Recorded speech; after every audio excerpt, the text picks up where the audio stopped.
बिस्मिल्लाहिर्रहमानिर्रहीम। अस्सलाम वालेकुम। थ्योरी ऑफ ऑटोमेटा में आज जो हमारा लेक्चर है वो ambiguity in context free grammar है। एम्बिगिटी क्या होती है? फर्स्ट ऑफ ऑल एक ही मतलब कॉन्टेक्स्ट फ्री ग्रामर से जो वर्ड जनरेट हो रहा है, हम इसके एक से ज़्यादा पार्सिंग ट्री जनरेट कर लें तो हम कहते हैं जो हमारी कॉन्टेक्स्ट फ्री ग्रामर है इसके अंदर एम्बिगिटी है। तो देखें, if a context free grammar G has more than one derivation tree for some string, जो स्ट्रिंग्स है वो वर्ड हमारे पास कोई भी गिवन है और वो किसी लैंग्वेज या कॉन्टेक्स्ट फ्री ग्रामर से जनरेट हो रहा है, such belongs to language grammar, it is called ambiguous grammar. कि जिसके more than one derivation tree बन जाएं, जिस ग्रामर के वर्ड में एक वर्ड दिया गया है, जैसे हम लास्ट एग्जांपल में गया था और उसका पार्सिंग ट्री बनाया था, अगर वो पार्सिंग ट्री एक ही वर्ड के एक से ज़्यादा बन जाएं एक ही ग्रामर के रूल को यूज़ करते हुए, तो हम कहते हैं ऐसी जो ग्रामर है उसमें एम्बिगिटी है। ठीक है। There exist multiple right most और लेफ्ट मोस्ट डेरिवेशन, या तो लेफ्ट साइड से आप शुरू कर सकते हैं या राइट साइड से शुरू करते हैं। तो for string generated from the that grammar, अगर इस ग्रामर से स्टार्ट किया गया तो हमारे पास क्या आता है। चलें इस प्रॉब्लम देखते हैं, प्रॉब्लम क्या है, फिर आप उससे अच्छे से अंडरस्टैंड कर जाएंगे। Check whether the grammar G with production rules, एक हमारे पास प्रोडक्शन रूल्स दिया गया है, एस एक्स है, एक्स प्लस एक्स यूज़ कर सकते हैं, एक्स की जगह एक्स इंटू एक्स यूज़ कर सकते हैं, सिंपल एक्स रखा जाता है या ए रखा जाएगा। ये क्या एम्बिगियस ग्रामर है या नहीं है, हमने ये बताना है। तो हमें कैसे पता चलेगा कि एम्बिगियस ग्रामर है या नहीं है? तो हम क्या करते हैं, इससे कोई क्वेश्चन लेते हैं, उस क्वेश्चन का क्या करते हैं, वर्ड लेते हैं, उस वर्ड को क्या करते हैं, पार्सिंग ट्री बनाकर देखते हैं। और उस पार्सिंग ट्री को एक मरतबा आपने T1 पार्सिंग ट्री बना लिया, T1 पार्सिंग ट्री बना लिया, देखें कि क्या और तरीके से भी इस क्वेश्चंस को सॉल्व किया जा सकता है।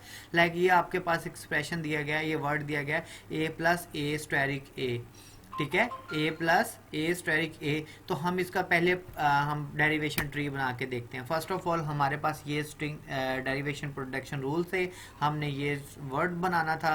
तो फर्स्ट ऑफ ऑल मैं एक्स से स्टार्ट करूंगा, क्योंकि एक्स ही है, यहाँ पर आप एस भी लिख सकते हैं। तो एस से स्टार्ट करेंगे, तो यहाँ पर एक्स से स्टार्ट करेंगे, तो एक्स से स्टार्ट किया तो मेरे पास फर्स्ट ऑफ ऑल मैंने एक्स प्लस एक्स लिखा, एक्स प्लस एक्स लिखा, क्योंकि एक्स से स्टार्ट किया, मैंने ये रूल ले लिया। ठीक है।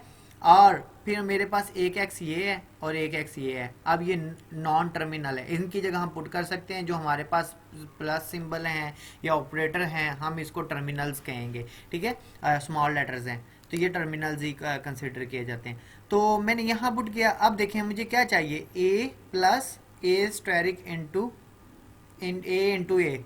तो मेरे पास तो यहाँ पर ए आ जाएगा, प्लस भी आ गया, इट्स मीन्स हमें इस एक्स से क्या चाहिए, ए प्लस आ गया आपके पास यहाँ ये वाला, तो ए और प्लस आ चुका है। अब हमें क्या चाहिए, हमें चाहिए ए स्टेरिक ए। तो ए स्टेरिक ए कहाँ से मिलेगा, तो मैं अगर ये पुट करता हूँ तो प्लस आ जाएगा, ये पुट करूँगा तो मेरे पास ए स्टेरिक ए आ सकता है, क्योंकि एक्स स्टेरिक एक्स है और एक्स की जगह आप क्या कर देंगे, ए पुट कर देंगे तो आपके पास आ जाएगा। तो मैंने इस एक्स की जगह क्या पुट किया, एक्स इंटू एक्स पुट किया। तो यहाँ पर देखें हमारे पास अब नॉन लीफ नोड पे देखें कौन कौन से नॉन टर्मिनल है। लीफ नोड पर हमारे पास यही दो नॉन टर्मिनल थे, इनकी जगह मैंने क्या पुट कर दिया, ए, इस एक्स की जगह भी ए पुट कर दिया और इस एक्स की जगह। तो आपके पास स्ट्रिंग लास्ट लीफ नोड देखें, मैंने लास्ट टाइम भी बताया था कि हम लास्ट लीफ नोड देखते हैं, जब वो कंप्लीट हो जाते हैं तो हम देखते हैं हमारी स्ट्रिंग जनरेट हुई है कि नहीं हुई। तो हर टी के नीचे अगर कोई मतलब लोड नहीं आ रहा तो हम वो लीफ नोड कहलाएगा। तो इसका लीफ नोड यही है, इसका लीफ नोड लास्ट वाला कौन सा, ये है, इनका लीफ नोड कौन सा है, इसका लीफ नोड ये वाला है, इसका लीफ नोड ये है, इसका लीफ नोड ये। तो देखें ए प्लस ए स्टेरिक ए भी आ गया हमारे पास, ए प्लस, तो ये देखें 1 2 3 एज और एक प्लस और एक स्टेरिक ए, 1 2 3 एज भी आ गए, प्लस और स्टार भी आ गया। तो एक तो ट्री हमारे पास ये जनरेट हो गया। अभी इसी ग्रामर से हम सेकंड ट्राई करके देखते हैं क्या इससे कोई और मतलब भी बन सकता है ग्रामर से। तो फर्स्ट ऑफ ऑल देखें हमने क्या यूज़ किया इस ई ग्रामर को रूल को यूज़ करते हुए। अब हमने एक्स प्लस से नहीं स्टार्ट किया बल्कि X asterisk into X asterisk से स्टार्ट किया, X asterisk into X asterisk लिखा एक्स से स्टार्ट करने के बाद। फिर इस एक्स की जगह हमने क्या लिख दिया, ये लिख दिया, ये पुट कर दिया एक्स प्लस एक्स क्यों कर सकते हैं ना, ये हमारे पास रूल है कि एक्स की जगह या तो ये कंप्लीट पुट कर सकते हैं या ये कंप्लीट या सिंपल 1x या स्मॉल एट। तो मैंने यहाँ पर x प्लस एक्स पुट किया, तो x प्लस एक्स पुट किया, तो इस x की जगह a, इस x की जगह a, तो मेरे पास a प्लस a आ चुका है। तो अब मेरे पास स्टैरिक के बाद क्या चाहिए, x a चाहिए। तो हमारे पास स्टैरिक और a चाहिए, स्टैरिक भी आ चुका है और ये x की जगह हम क्या कर देंगे, सिंपल a पुट कर देंगे। इट्स मीन्स एक ही CFG से हम दो पार्सिंग ट्री बना रहे हैं एक वर्ड के लिए। तो इट्स मीन्स ये हमारी ग्रामर क्या है, एम्बिगिटी है। इस ग्रामर को हम कहेंगे एम्बिगिटी है। जब एक ही कॉन्टेक्स्ट फ्री ग्रामर के रूल्स के मुताबिक एक वर्ड को जनरेट करने के लिए एक से ज़्यादा ट्री जनरेट हो जाएं, बन जाएं, तो हम इसको कहते हैं हमारे पास एम्बिगिटी ग्रामर है। ठीक है, तो as there are two parse trees for a single string, एक सिंगल ट्री स्ट्रिंग के लिए दो पार्ट्स ट्री बन रहे हैं, तो it's means the grammar is ambiguous. तो ये ग्रामर क्या होगी हमारे पास, एम्बिगियस है। एक ग्रामर, एक वर्ड के लिए, एक स्ट्रिंग के लिए जो ग्रामर रूल्स हैं उससे एक ही पार्ट्स ट्री जनरेट होना चाहिए। नेक्स्ट देखें, एक और एग्जांपल है, बहुत सिंपल सी आसान सी एग्जांपल है। हमने एक a CFG said to be ambiguous if there exists at least one word its language that can be generated by different production tree। एक वर्ड को बनाने के लिए डिफरेंट प्रोडक्शन ट्री बन जाए तो हमारे पास ये एम्बिगियस होती है। फॉर एग्जांपल हमने यहाँ पर हमारे पास एक ग्रामर दी गई है, s की जगह हम as रख सकते हैं या SA रख सकते हैं या स्मॉल a रख सकते हैं। तो वर्ड क्या जनरेट करना है, ट्रिपल a जनरेट करना है बाय फॉलोइंग 3 डिफरेंट ट्रीज। अब इससे क्या कर रहे हैं, एक ही ट्रिपल ए बनाने के लिए इस ग्रामर से 3 एज मतलब 3 ट्री बन रहे हैं। 10 एग्जाम्पल एम्बिगियस है क्योंकि एग्जाम्पल जो ट्री है, ये जो ग्रामर बन रही है एम्बिगियस है। क्यों, देखें ज़रा।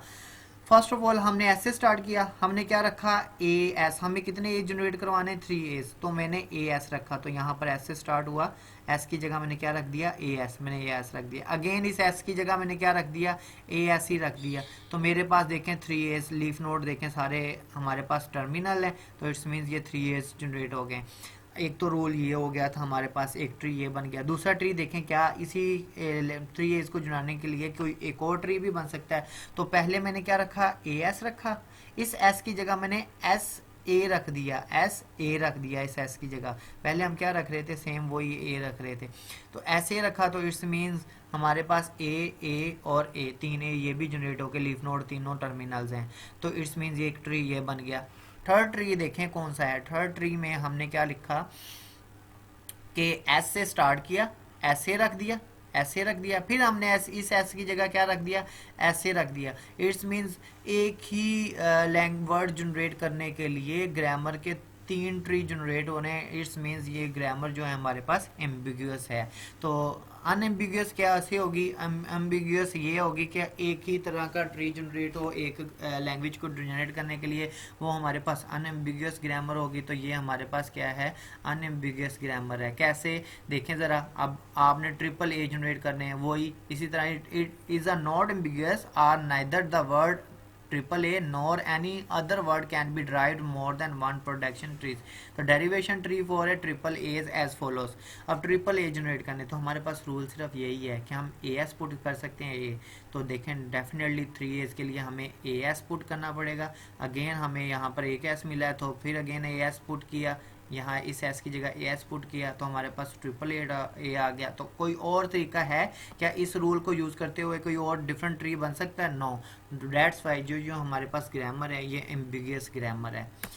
फिर इसी तरह अगर एम्बिगुअस ग्रामर बन सकती है तो एम्बिगुअस पार्सिंग ट्री बन सकता है। तो जो वर्ड डेरिवेशंस होगी वो भी आंसर डिफरेंट दे सकते हैं। तो लाइक दैट यहाँ पर हमारे पास एक छोटी सी एग्जांपल है। तो देखें, कंसीडर द फॉलोइंग CFG। हमारे पास S plus S into S और नंबर की जगह हम क्या पुट कर सकते हैं, 0 से लेकर 9 तक कोई भी डिजिट पुट कर सकते हैं। ये हमारे पास क्या है, ये हमारे पास टर्मिनल्स हैं जिनको हम किसी भी साथ रिप्लेस नहीं कर सकते। ऊपर जितने भी हैं हमारे पास नॉन टर्मिनल्स हैं, और ये जो आपको मैं बता चुका हूँ ऑपरेटर्स जो भी होते हैं वो टर्मिनल्स कहलाते हैं, यानी ऑपरेटर्स को हम किसी के साथ चेंज नहीं कर सकते। तो where S and number are non terminal, S और जितने भी एस हैं वो नंबर्स हैं वो नॉन टर्मिनल्स हैं। नॉन टर्मिनल्स को आप टर्मिनल के साथ रिप्लेस कर सकते हैं। तो above CFG create ambiguity as the expression 4 plus 3 plus 4 into 5 has two derivations. कहता है कि ये एम्बिगिटी, ये जो वर्ड्स जनरेट कर रहा है ये एम्बिगिटी पैदा कर सकता है. कैसे? अगर आप 4 प्लस 3 प्लस 4 पहले करें और बाद में इसको मल्टीप्लाई करें 5 से, तो आपका आंसर क्या होगा? 3 प्लस 4 कितना हो जाएगा? 7. 7 को 5 से मल्टीप्लाई करो 35. अगर वो कहता है कि अगर आप पहले इनको कर लें सॉल्व, 4 को 5 से मल्टीप्लाई करो कितना हो जाएगा? 20. 20 में 3 प्लस करो तो कितना आ जाएगा? 23. तो इट्स मीन्स एक ही रेगुलर एक्सप्रेशन हमें दो आंसर दे रहा है. तो इस तरह के रेगुलर एक्सप्रेशन को हम क्या कहते हैं? एम्बिग्यूटी इन वर्ड्स जनरेशंस. ठीक है, तो इसका सोल्यूशन देखिए, अगर हम इसका ट्री बनाए तो कैसे ट्री बनेगा? Parsing tree. तो पार्सिंग ट्री क्या बनेगा हमारे पास? फर्स्ट ऑफ ऑल हमारे पास यही रूल्स के, ग्रामर के रूल से, प्रोडक्शन रूल से. तो एस से स्टार्ट किया, एस प्लस एस की जगह हमने क्या रखा? S plus S. तो एस की जगह हमने ये वाले एस की जगह एस प्लस एस रख दिया. अगेन हमें क्या चाहिए था? 3. तो हम नंबर एस की जगह, इस एस की जगह हमने नंबर लिया, नंबर में से हमने क्या किया? 3 पुट कर दिया यहाँ पे 3. तो फिर हमें क्या चाहिए था? ये देखें यहाँ पर जनरेट हो रहा है. फिर हमें चाहिए था 4 इंटू 5. तो इस एस की जगह क्या आना चाहिए? इस एस की जगह मैंने ये रख दिया एस इंटू एस. तो इस एस की जगह, इस एस की जगह हमने क्या किया? नंबर में से 4 ले लिया एंड इस नंबर में से 5 ले लिया. तो देखें अब सारे के सारे जो लीफ नोड हैं वो टर्मिनल्स हैं. तो आप देखें क्या होगा? फर्स्ट ऑफ ऑल क्या आप 3 को एस प्लस कर सकते हैं? नो, जब तक टर्मिनल नहीं होगा प्लस नहीं करेंगे. इट्स मीन्स 4 इंटू करेंगे 5 के साथ 20. 20 यहाँ पर आ जाएगा, 20 यहाँ पर आ जाएगा. तो यहाँ पर ये आके क्या हो जाएगा? 3 है इस एस के पास. तो 3 प्लस 20 कितना हो जाएगा? 23 हो जाएगा. तो इसी तरह अगर हम लेफ्ट साइड से देखें तो डेरिवेशंस हमने कहा एम्बिग्यूटी है. जब एक ही स्ट्रिंग के लिए, एक ही वर्ड के लिए दो पार्सिंग ट्री बन जाएं तो हमारी ग्रामर क्या हो जाएगी? एम्बिग्यूटी आ जाएगी उसमें. तो अब हमने यहाँ पर प्लस वाला किया था, हम यहाँ पर अब स्टैरिक वाला रख के देखते हैं. एस से स्टार्ट किया और हमने एस इंटू एस रख दिया, एस इंटू एस रख दिया. फिर हमें क्या चाहिए था? 3 प्लस 4 चाहिए था. तो इस एस की जगह मैंने क्या रख दिया? एस प्लस एस रख दिया. 3 प्लस एस प्लस एस, इस एस की जगह 3, इस एस की जगह 4. तो ये हमारे पास 3 प्लस 4 आ जाएगा. अब ये स्टार तो हमारे पास अवेलेबल था इस ग्रामर में जब हमने पहला रूल यूज़ किया था. फिर इस एस की जगह क्या चाहिए था? 5. तो 5. अब देखें क्या आप इनको जब सॉल्व करेंगे तो फर्स्ट ऑफ ऑल हमारे पास यहाँ नॉन टर्मिनल होना चाहिए जिसको हम नॉन टर्मिनल के साथ मल्टीप्लाई कर सकें. तो डेट्स वाई 3 प्लस 7 कितना हो जाएगा? 3 प्लस 4 कितना हो जाएगा? 7. 7 यहाँ आ जाएगा. तो इस एस के पास क्या? 5. तो 7 मल्टीप्लाई बाय करेंगे 5 तो 35 आंसर आ जाएगा. इट्स मीन्स हमारे पास ये जो ग्रामर जनरेट हो रही है एम्बिग्यूस हो रही है. हमें एक ही तरह का आंसर मिलना चाहिए था. तो ये हमारे पास रूल्स बताए गए स्टेप बाय स्टेप कैसे है, जो मैं अभी लास्ट टाइम आपको बता चुका हूँ. Expression calculated string from the bottom to top. Bottom से हम टॉप की तरफ जाते, replacing each non terminal by result of calculation. तो हम क्या करेंगे? बॉटम से टॉप की तरफ. तो फर्स्ट ऑफ ऑल हमारे पास क्या सॉल्व होगा? 4 इंटू 5 क्या आ जाएगा? 20. तो यहाँ 20 आ जाएगा. 3 प्लस 5 20 कितना आ जाएगा? 23. अगर अब इसको सॉल्व करके देखें तो 3 प्लस कितना आ जाएगा? 4 7. तो यहाँ 7 आ गया. Asterisk as it is. और इस एस की जगह जो नीचे एस था वो ऊपर आ जाएगा. तो इनको मल्टीप्लाई किया हमारे पास 7 आ जाएगा. तो अब एम्बिग्यूटी कैसे रिमूव की जाती है आप देखें. जिसकी वजह से एम्बिगियस ट्री जनरेट हो रहा है, हम उसको प्रोटेक्शन रूल से रिमूव कर दें तो हमारे पास एम्बिग्यूटी क्या हो जाती है? रिमूव हो जाती है. तो कंसीडर हमारे पास ए एस है, बी एस है, ट्रिपल एस, डबल ए ऐसे और नल है. It can be observe that word triple A can be derive from the more than one production trees thus the above C F G ambiguous. अगर एक से ज़्यादा हमारे पास tree generate हो जाएं एक ही लैंग्वेज के वर्ड को जनरेट करने के लिए तो एम्बिगियस होते हैं. Ambiguity removed by removing the productions.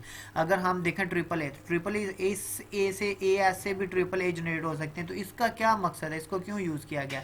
तो हम क्या करेंगे? इसको रिमूव कर देंगे. तो हमारे पास ये रिमूव करने से हमारे पास जो ग्रामर बचेगी वो अनएम्बिगियस हो जाएगी. इसी तरह हमारे पास पैलिंड्रोम वाली ग्रामर है. क्या ये एम्बिगियस है या अनएम्बिगियस है? ये डेफिनेटली एम्बिगियस है क्योंकि हम इससे जो भी ट्री जनरेट करेंगे वो एक ही ट्री जनरेट होगा, ना कि डिफरेंट जनरेट होंगे एक ही क्वेश्चंस को सॉल्व करने के लिए. ठीक है. It may be noted that C F G unambiguous all the word language palindrome can only be generated by unique productions tree. It may be noted that if the production S A double S and added CFG obtained will be again unambiguous, ये जो grammar है हमारे पास unambiguous होगी। तो आप इसको tree में convert करके देखिएगा, आपको अंडरस्टैंड हो जाएगा कि ये हमारे पास जो ग्रामर है वो अनएम्बिगियस है। Wish is best of luck. अल्लाह हाफिज़। आज के लिए इतना है।